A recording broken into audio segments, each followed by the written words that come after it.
Hai, saya Akbar, perencana keuangan. Di video kali ini kita membahas tips bagaimana menghadapi godaan sale. Udah siap?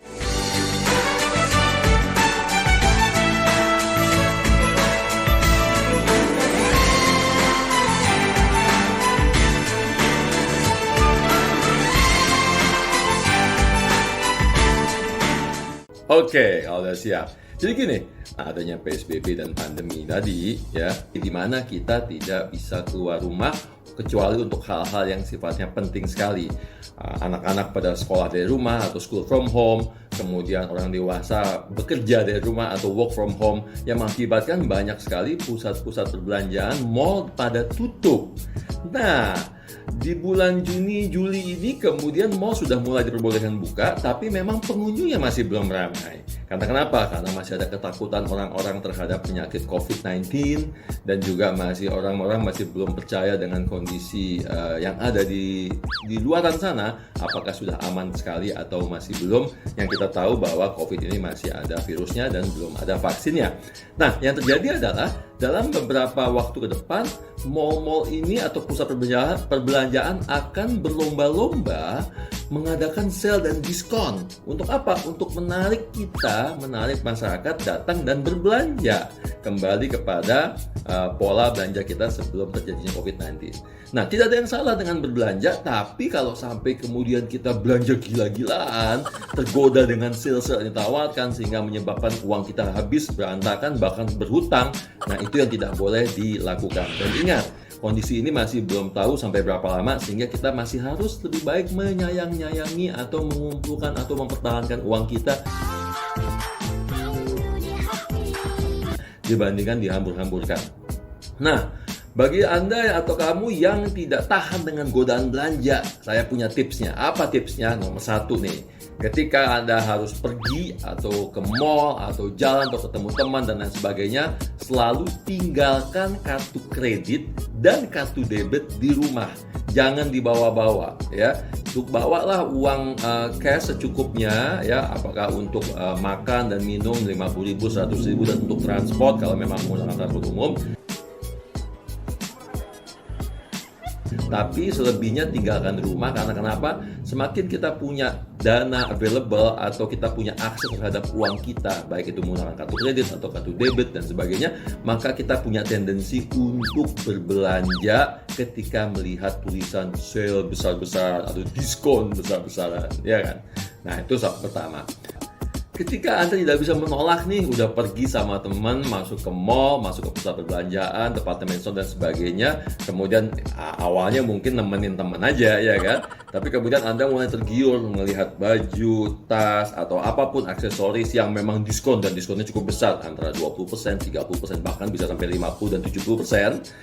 Dan kemudian Anda tertarik untuk membeli suatu barang, maka ketika Anda pegang barang tersebut di tangan Anda dan Anda melihat harga aslinya, karena biasanya ketika harga diskon tuh tercantum juga harga aslinya, ya. Nah, ketika Anda lihat harga aslinya, misalnya Anda beli baju harganya cuma 100.000 atau 200.000, Anda lihat harga aslinya 400 atau 500.000. Pertanyaannya adalah, tanyakan ke diri Anda sendiri, kalau ini dijual dengan harga asli, apakah Anda mau membelinya? Karena kenapa? Karena orang akan beli ketika dia butuh, dan orang tetap akan beli meskipun tanpa adanya diskon.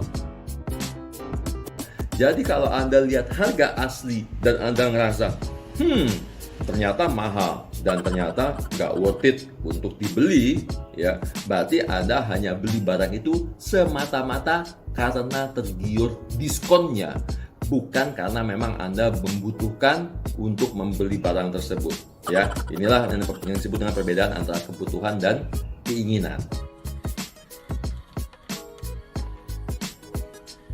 Oke, itu nomor 2. Kemudian nomor 3, kalau memang sudah ingin belanja, atau ada baiknya setiap bulan yang disisihkan kemudian dipakai, bisa bulanan, bisa 2 bulan, bisa 3 bulanan, Anda membuat satu pos pengeluaran yang disebut dengan anggaran belanja.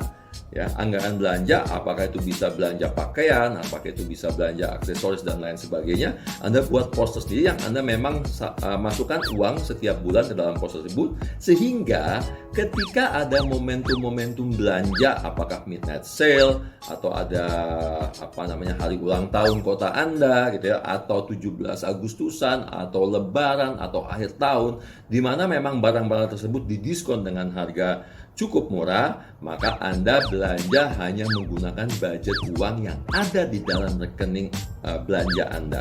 Kalau tidak punya budgetnya, berarti Anda tidak belanja. Itu nomor 3. Nomor 4, nah ini yang paling sering terjadi nih. Selalu hindari pergi belanja bersama teman atau berkelompok rame-rame. Kenapa? Karena di dalam satu kelompok itu suka ada teman Anda yang tanda kutip tukang ngompor, ya, kompor beduk nih, ya, ngompor-ngomporin. Udah beli aja, bagus kok buat lo, cocok kok sama badan lo, ih pas banget, ih makin cantik, ih makin seksi, keren dan sebagainya. Biasanya tukang kompor ini nggak pernah belanja, atau kalau dia belanjanya melipir sendirian gitu ya. Nah, hati-hati dengan si tukang kompor ini. Karena kenapa? Karena biasanya mereka yang akan ngompor-ngomporin untuk Anda yang tadinya nggak punya keinginan untuk belanja, atau mungkin masih ragu antara beli atau enggak, dan seterusnya. Akibatnya karena dikatakan bagus, dikatakan cocok dan sebagainya, si tukang kompor tadi berhasil ngompor-ngomporin Anda untuk belanja dan menghabiskan uang Anda untuk beli barang belanjaan tadi yang belum tentu awalnya memang Anda mau beli atau Anda butuhkan. Tapi gara-gara diskon, gara-gara kompor, akhirnya jadi belanja. Oke? 5, dan ini yang terakhir. Ingat kata-kata saya, dan ini adalah tagline atau quote dari saya, Aidil Akbar Majid. Tidak semua yang didiskon harus dibeli, dan tidak semua yang butuh dibeli harus nunggu diskon dulu. Dengan kata lain adalah belanjalah sesuai dengan kebutuhan, bukan keinginan. Belanjalah memang barang-barang yang Anda akan pakai atau memang Anda butuhkan. Jangan semata-mata belanja hanya gara-gara ada tulisan diskon atau tergiur dengan diskon yang diberikan, yang akibatnya menyebabkan keuangan Anda berantakan, ya, keuangan Anda habis, sementara Anda masih belum tahu ke depannya seperti apa, dan Anda membutuhkan uang Anda untuk ditabung dan investasi untuk mencapai tujuan-tujuan keuangan Anda dan keluarga di masa depan. Jangan sampai nyesal, oke? Ya. Jangan lupa untuk selalu like, subscribe, pencet tanda loncengnya juga, dan juga bagikan video-video ini kepada teman-teman Anda, semoga supaya semua bisa mendapatkan manfaat dari video ini. Oke? Paham? Setuju semua? Setuju? Thank you.